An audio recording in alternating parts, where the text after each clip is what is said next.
Oi gente, tudo bom com vocês? Meu nome é Larissa e esse é o podcast Filme da Semana. No episódio de hoje eu vou falar dos filmes que eu assisti no mês de julho de 2024. Esse ano eu tava fazendo todos esses episódios assistidos no formato de vídeo, fazendo umas brincadeiras, botando trecho de filme e tal. Esse mês eu vou fazer só em áudio mesmo, podcast raiz, por uma questão de prioridades, porque, enfim, tá tendo Olimpíadas, né? E tá virando um grande hiperfoco meu, eu comentei no episódio anterior, onde eu falei de filmes de esporte. Então tá tendo Olimpíadas, né? E eu gosto muito de Olimpíadas, eu assisto tudo que eu consigo. O que eu não consigo eu vejo o resumo depois, eu fico vendo notícia, eu fico vendo quadro de medalha, eu fico procurando as histórias e os primeiros dessa Olimpíada e as coisas de destaque, etc, etc. Isso consome muito do meu tempo, fora os outros afazeres que eu já tenho que fazer naturalmente na minha rotina, né?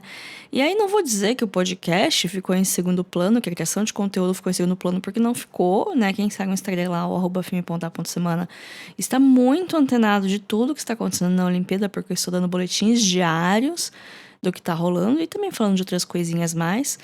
E aí, como esse mês eu não tinha muitos filmes pra falar e eu também tava meio que sem tempo pra parar, sentar, filmar, depois editar, resolvi fazer em áudio mesmo.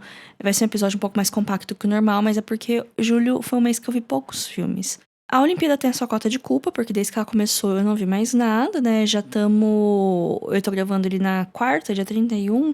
A Olimpíada começou faz uma semana, mais ou menos, né? Porque foi na quarta-feira passada que começaram a ter alguns jogos, por mais que o Brasil não tava. Eu tava assistindo a Argentina no futebol, porque...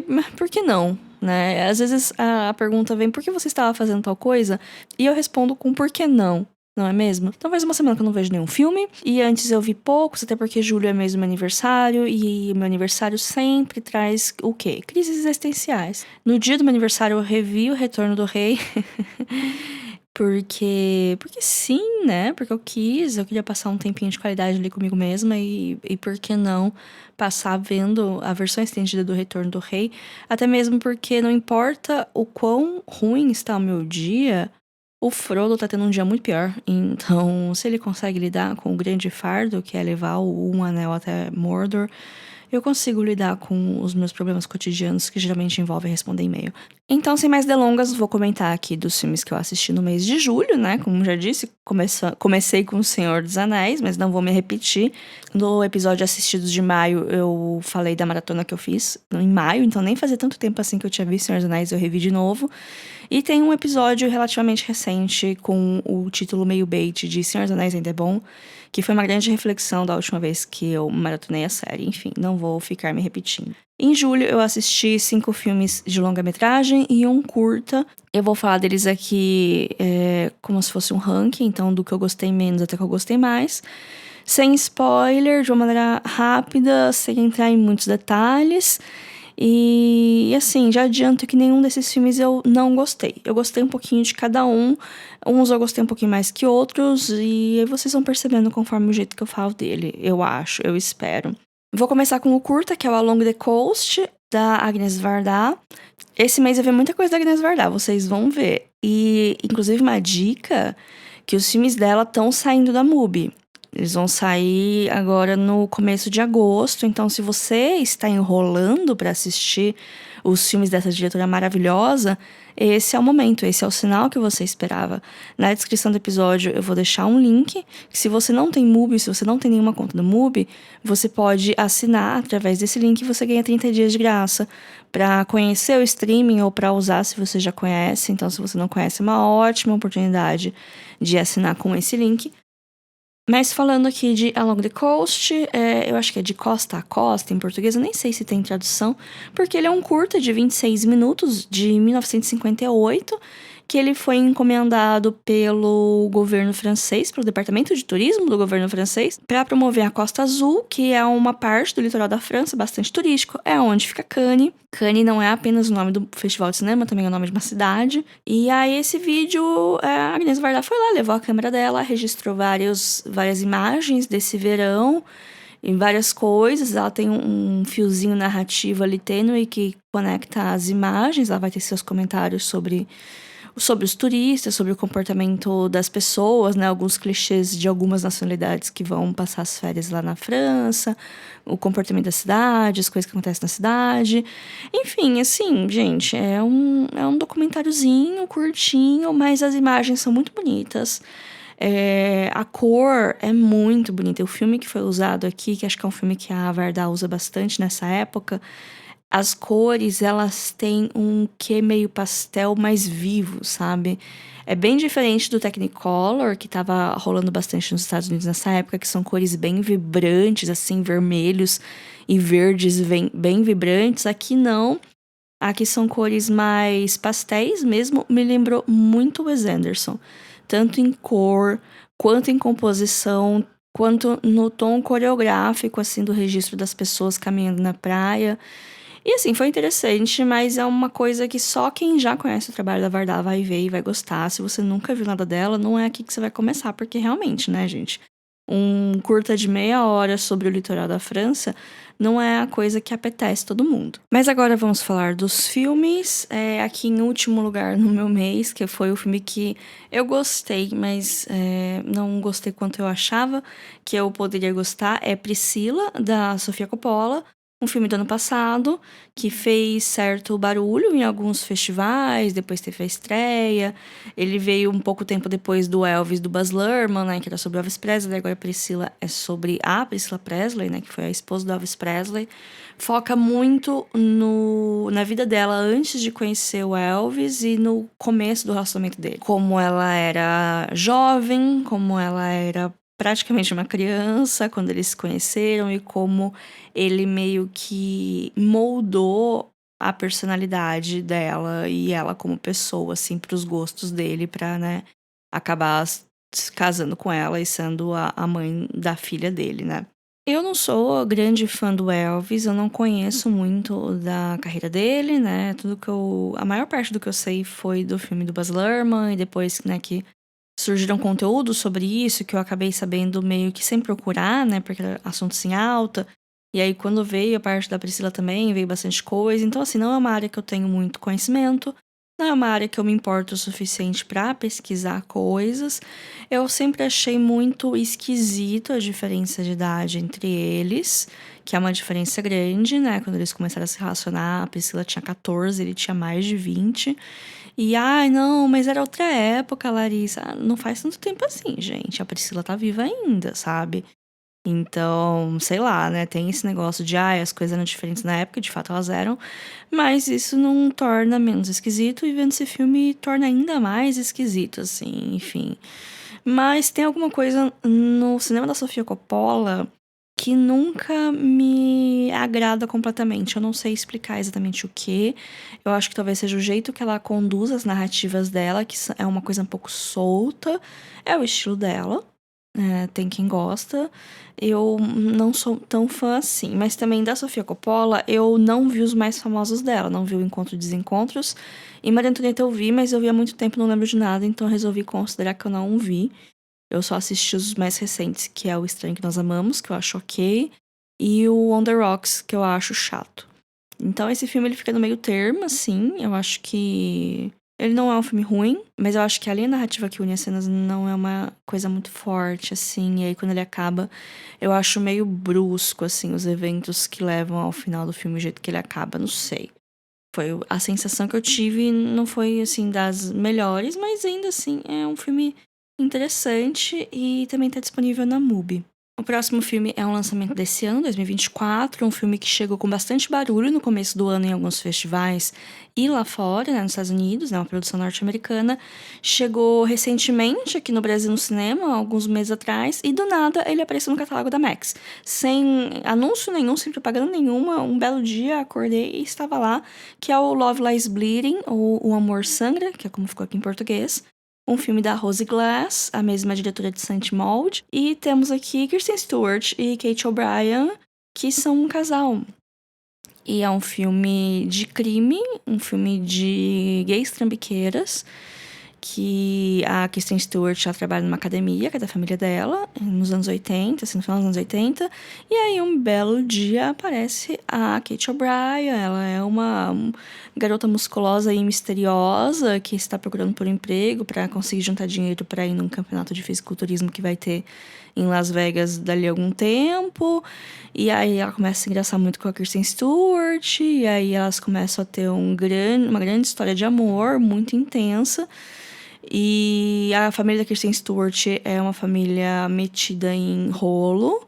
É uma família de pequenos criminosos locais, assim, sabe? Tipo, uma coisa meio máfia, meio milícia, meio senhores do crime, mas numa escala local, assim. E aí acontecem várias coisas que elas se veem metidas num crime que elas precisam não solucionar, mas, tipo, se safar de alguma maneira. Então é isso, é filme de violência, de perseguição, de desovar corpo em lugar esquisito, de ter entrevista com a polícia e tudo isso enquanto elas vivem o amor delas. É bem interessante, eu gostei do filme, eu gosto muito da premissa dele. Eu acho que ele toma algumas decisões criativas da metade para o final que são interessantes. Eu não amo, mas elas são interessantes, elas são corajosas. É uma coisa que eu não esperava ver nesse filme que eu vi. E eu achei legal, eu achei um filme bem legal, assim, de ver, sabe? Não achei extremamente memorável ou icônico, algumas coisas são icônicas. Mas, no geral, um bom filme. Um bom filme de crime, um bom filme de romance, um bom filme que mistura aí esses gêneros, que são tão diferentes, mas que eles combinam bastante, porque tudo adiciona intensidade, tudo é muito intenso. E é um filme que eu gostei de ver, o Amor Sangra, né? Como eu já falei, ele tá disponível na Max. O próximo filme é um documentário da Agnes Varda. Esse de longa-metragem, ele tem 82 minutos, que é Os Catadores e Eu.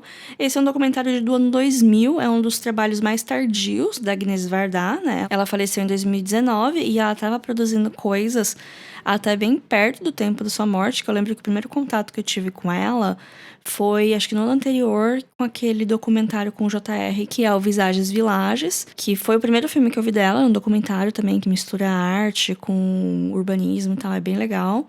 E eu acho muito legal a distância que tem entre esse documentário e entre o curta que eu vi, que foi quase 50 anos antes. Então você vê diferença tanto no jeito que a Varda filma, né? Porque passou um tempo, quanto nas reflexões que ela faz. Eu não sou muito fã de quando o documentarista começa a se inserir muito no assunto do documentário, né? Trazer paralelos com o que ele está vivendo. Mas aqui a Agnes Varda ela faz isso de um jeito muito bonito. Talvez seja porque eu gosto dela, então eu me importo com a vida dela, é um fator bastante importante. Mas eu acho que ela não faz isso o tempo todo. Eu acho que a quantidade de vezes que ela faz isso é bem dosada. E Os Catadores eu não sei nem como começar a explicar sobre o que é, porque é sobre tantas coisas. É um documentário que transita sobre vários tópicos, né? Ele começa com definições de dicionário, com coisas históricas sobre o que é catar, né? Catar do chão, que é diferente de você colher alguma coisa, que é quando você pega alguma coisa que foi rejeitada ou foi deixada para trás. E aí vai para algumas coisas que são bem pontuais, assim, da França, da cultura, né? De quando tinha uma plantação, a pessoa que tinha plantação, né, colhia as plantas e deixava sempre algumas coisas para trás, depois iam lá pessoas para catar. Como isso acabou se transformando em desperdício, né? Hoje em dia, que as grandes fazendas, elas colhem para comércio exterior, então tem um controle de qualidade, tem muito desperdício, tem muitas coisas que ficam para trás, e aí eles precisam desovar essa produção rejeitada em algum lugar, e depois vão pessoas lá catar, né, essa produção que foi deixada para trás, né, e também isso faz um adendo com pessoas que catam lixo, né, porque é o jeito que elas vivem. Interessante notar, né, que a Agnes Varda é uma cineasta francesa e ela tá na França falando sobre a França. A gente sempre tem essa ideia de, nossa, a Europa é primeiro mundo, não existe miséria lá, e existe, né. A desigualdade, ela é um dos pilares do capitalismo, né? Para você ter pessoas muito ricas, você precisa ter pessoas muito pobres. E aí ela discute isso no documentário, mas ela também vai para outros caminhos, né? De pessoas que catam coisas na rua, né? Descartes de objetos.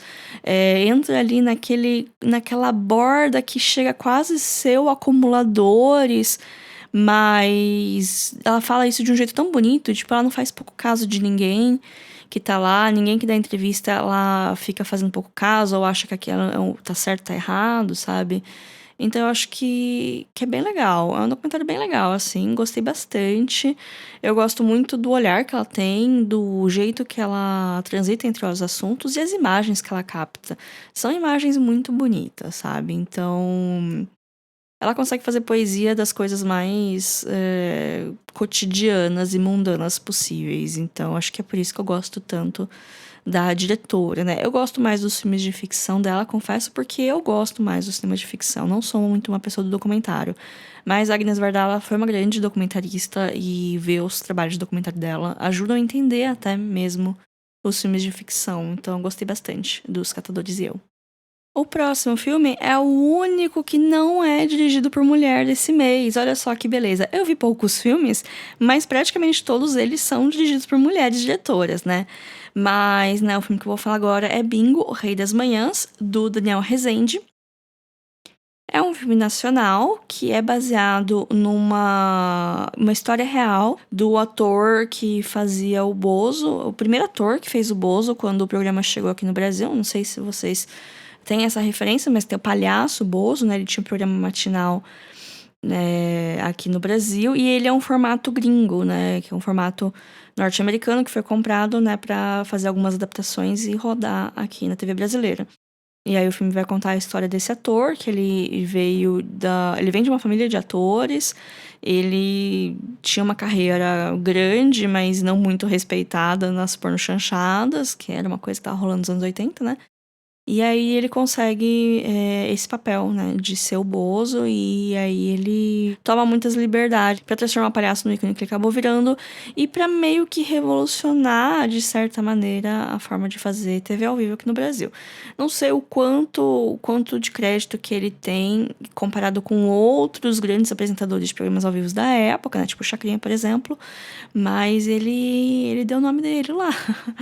Porque olha, o Vladimir Brista, que interpreta o protagonista, ele tá muito bom, muito bonito e muito maluco. Gosto muito da reconstituição de época, né, que se passa nos anos 80, então tem todo o cenário, os cenários são muito coloridos, tudo é muito iluminado. Tem também a parte de loucura, que era a vida nos anos 80, né, principalmente se você era uma pessoa famosa e relevante, muita droga, sabe, muitas coisas acontecendo. Eu acho divertidíssimo que o nome de todo mundo foi trocado, tipo Palhaço Bozo ou Palhaço Bingo.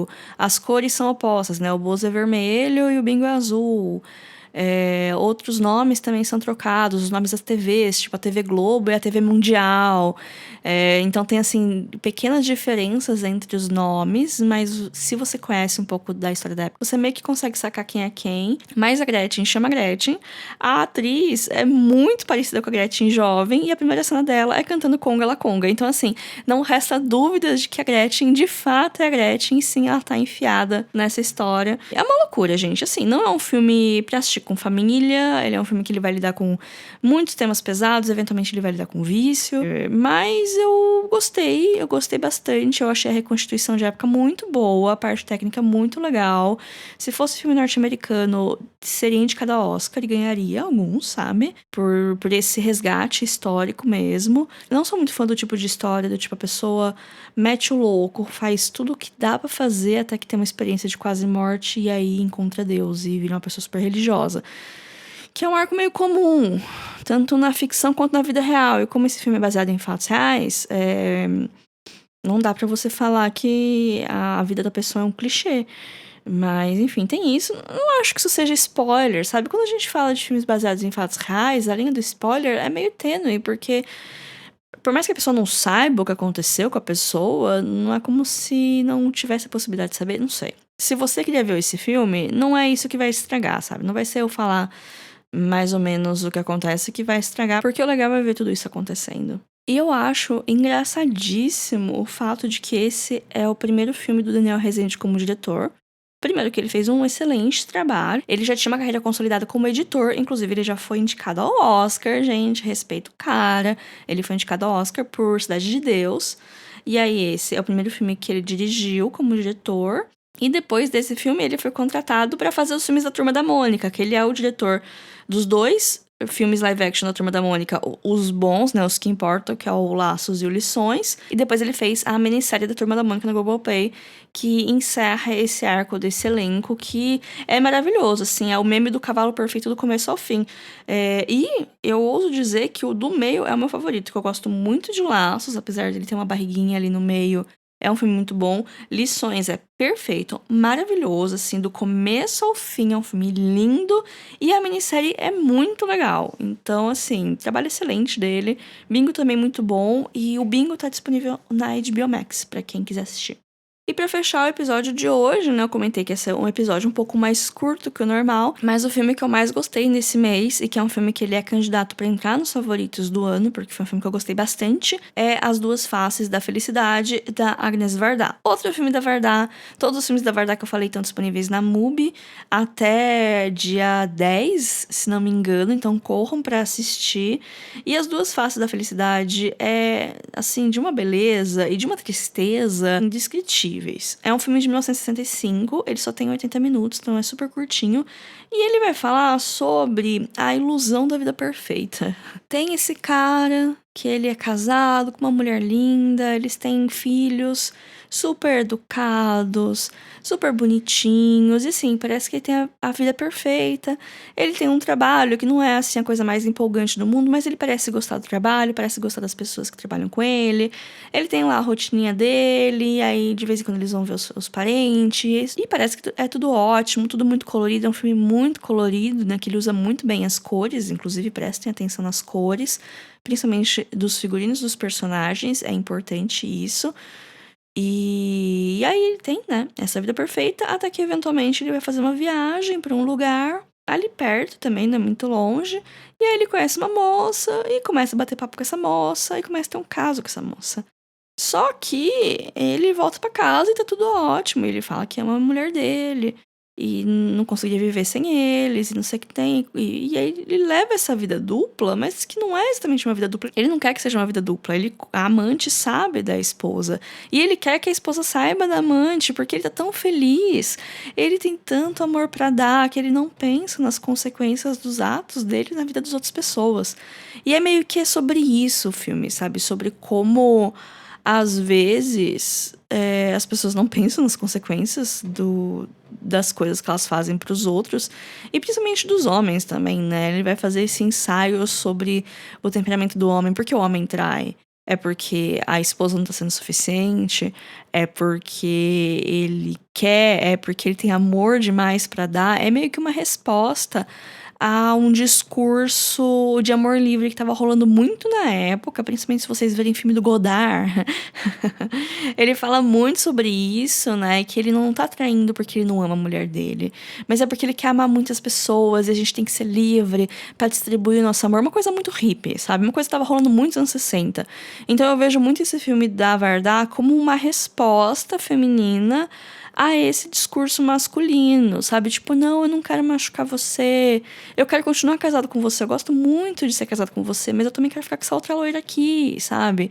E como isso tem consequência na vida dos outros, e como também isso é um ciclo, né? Agora é assim, daqui a pouco vai ser assim com outras pessoas, né? Então o filme ele fala um pouco desse negócio de círculos, mas é uma coisa que fica mais no subtexto. E eu gostei bastante. Novamente, o filme não faz julgamentos, uma coisa que a Varda faz muito, isso de tentar não botar claramente mocinhos e vilões, porque não existe nada imparcial. Sempre tem um viés de quem está construindo aquele texto. Seja um texto escrito, seja um texto cinemático, seja, né, um texto enquanto história, sempre tem o viés de quem está contando aquela história, que sempre vai favorecer um lado ou outro. É impossível ser completamente imparcial. A Varda tenta, é claro, né, que é impossível ser completamente imparcial, mas eu gosto de como ela constrói, assim, esses retratos, evitando julgamentos morais muito óbvios dos personagens dela. Então é um filme muito interessante, plasticamente muito bonito. As cores, elas têm significado, tudo que tem cor tem significado, as flores têm significado. É um filme muito bem coreografado, assim, se você parar pra pensar, porque tudo ali meio que tem uma razão de ser. E você vai pegando isso conforme você vai vendo o filme.